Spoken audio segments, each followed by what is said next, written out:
Hi అండి. మనం పిల్లలకి డైలీ స్కూలుకి పంపించే స్టీల్ వాటర్ బాటిల్స్, ఇంట్లో ఉండే కెటిల్స్ డైలీ క్లీన్ చేయకపోతే కాస్త బ్యాడ్ ఆర్డర్ వస్తూ ఉంటుంది నీచు వాసనలాగా. మరి చిన్న పిల్లలైతే బాటిల్స్‌ని సిప్ చేసి తాగుతూ ఉంటారు కదా! స్మెల్ వస్తూ ఉంటుంది. బయట చాలా లిక్విడ్స్ దొరుకుతూ ఉన్నాయి కానీ బాటిల్స్ క్లీన్ చేయడానికి వాటిల్లో ఎంతో కొంత కెమికల్ ఉండడం వల్ల పిల్లలకి సైడ్ ఎఫెక్ట్స్ వచ్చే ఛాన్సెస్ ఉంటుంది. అలా కాకుండా ఇంట్లో ఉండే వాటితోనే నీట్‌గా బాటిల్స్ ఇలా క్లీన్ చేసేయండి.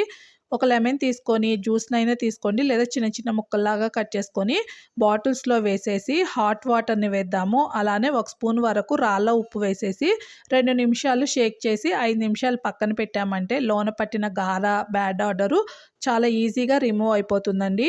ఇప్పుడు వీటిని నార్మల్ వాటర్‌తో క్లీన్ చేసేసుకుంటే మనకి కొత్త వాటిలాగా మంచిగా ఫ్రెష్ స్మెల్ వస్తూ ఉంటుంది. టిప్ నచ్చితే తప్పకుండా ట్రై చేసేసి వీడియోకి ఒక లైక్ ఇచ్చి ఛానల్‌ని సబ్స్క్రైబ్ చేయండి. Thank you.